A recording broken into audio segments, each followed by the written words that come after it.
I've mentioned this before. The state of a child is so close to the divine essence of life, this life force, our creator, whatever you may call it. Remember, it's not about the name that you give it. Instead, do you believe that it is this goodness, this essence of life that seeks for our betterment, that wants us to have an abundant life? Or do you see it as evil, something that is out to get us, something that does not help us when we need it, that does not look out for the best of us as this whole entire planet and everything that it created beyond this planet? And today, I am going to talk about another one of my mother's principle that aligns with this thought that the state of a child that we are in, our divine essence, is not far from us.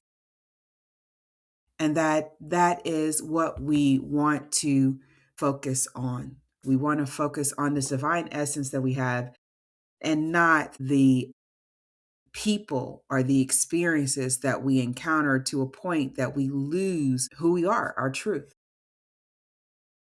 And so this year, 2026, I've been talking about my mother's life principles, these life lessons, actually, these experiences that she shared with me, her children. I have two brothers over the years, and how my heart, the fertile soil of my being, it was open. It wanted to embrace knowledge, wisdom, things that would help me to live a good life, because I believed there was something out there that loved me. And over time I realized that this presence, this energy, this life force is also inside of me. And often when things happen to us through life, because we all have our own journey that we go through, all our own themes of life, if you will. When you think about themes of a movie about perfection and connection, or motherhood, and family dynamics, or courage over fear, whatever themes you think about, we are living those themes. We start our journey here on earth with a particular curriculum theme that we are to play out.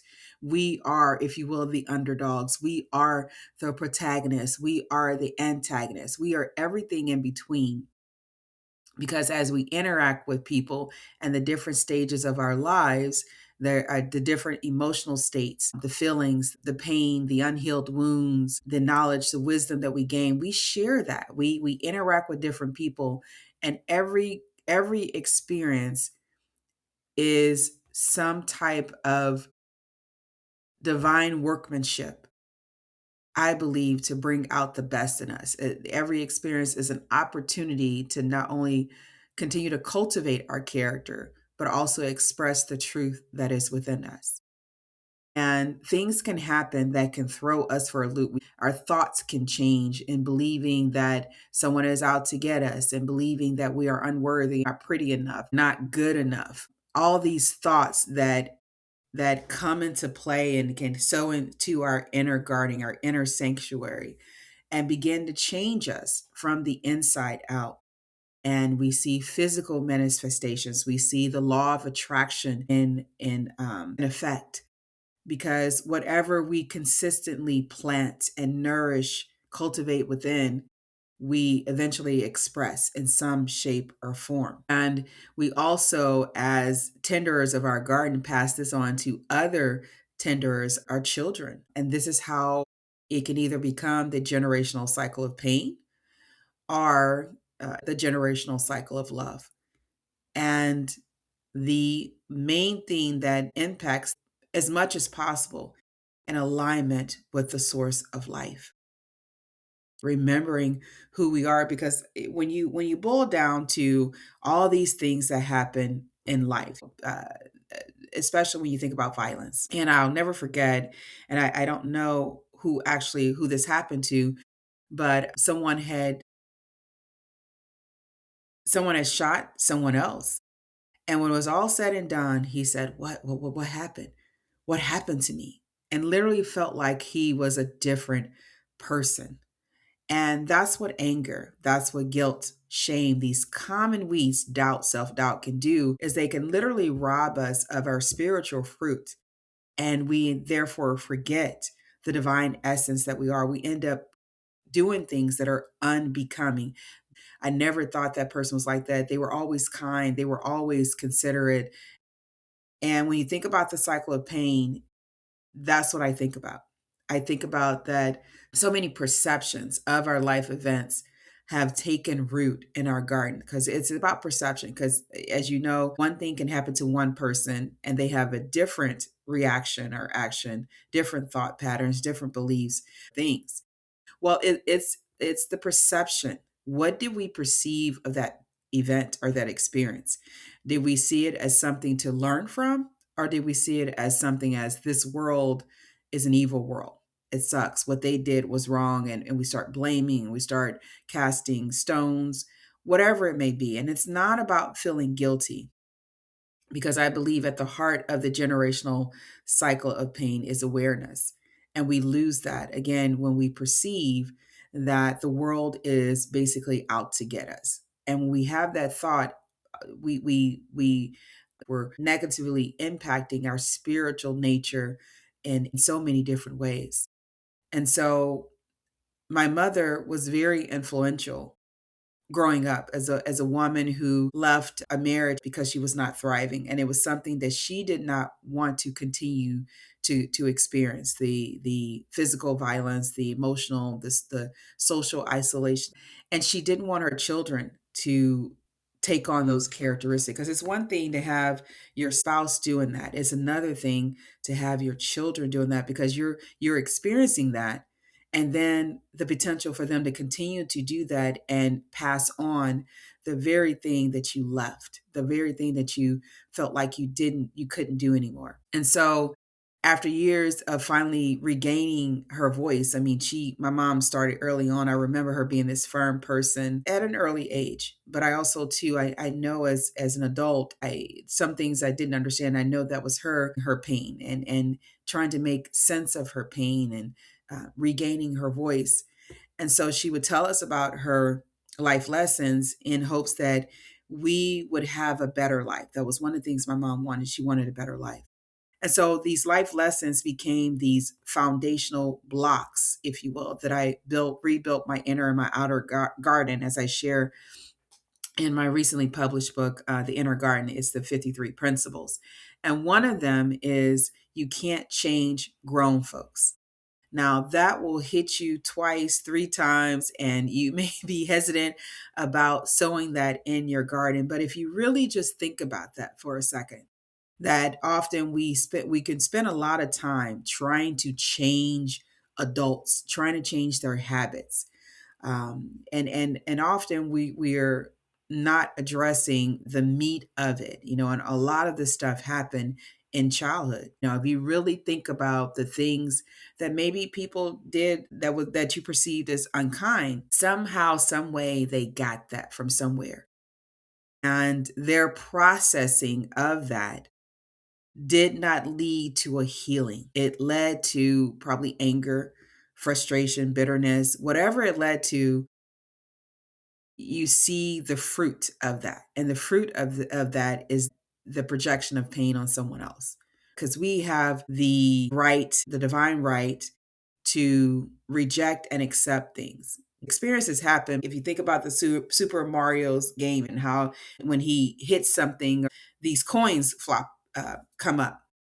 And that's how I kind of see experiences, is that these coins are these nutrients, these other seeds that kind of pop up, and they could be seeds of bitterness, seeds of hatred, seeds of love, seeds of compassion, seeds of hope.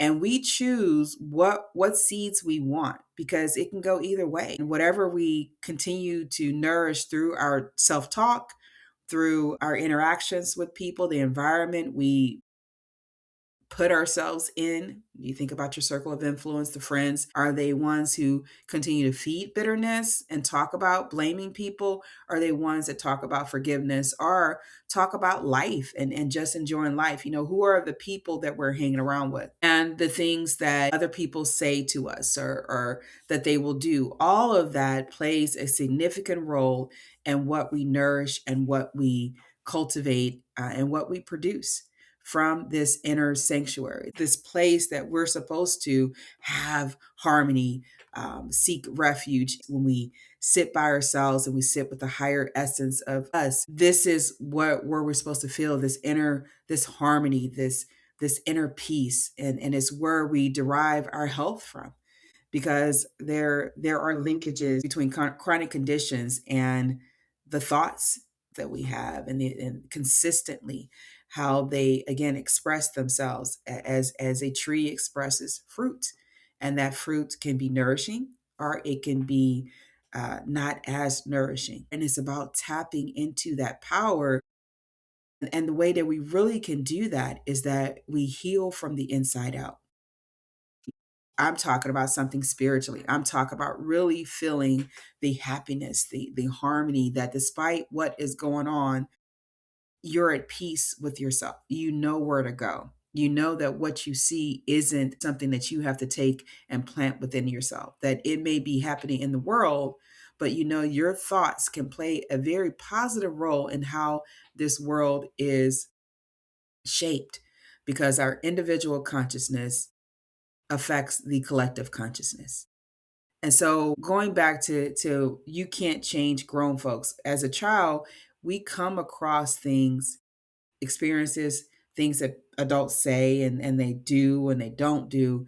And it's so easy to feel bitterness, to feel anger, to shame, until my mother said that no matter what has happened, you can't just physically change people. People have to want to be changed. And often the best thing that you can do for you is to keep a pure heart. And that was one of the other principles, that no matter how much you try to, unless people are ready to heal from the inside out, you can spend a lot of time wishing somebody was a certain way, fussing at them, not loving them, putting them in isolation, blame them, or you can yell at them, or you can cry in front of them. If they're not ready to let go of their pain, then you have to ask yourself, who do I need to work on at this point, so that I don't end up doing the same thing or similar things that was done to me? Because there's more than one way to project pain. Withholding love, not being there for our children, not seeing their gifts and talents. So I'm not trying to equate or trying to take responsibility off another person, but to increase more accountability, that despite what happened to me, it is my responsibility to cultivate or plant what I want within me. That I can choose not to be bitter. I can choose not to be angry. That misery loves company.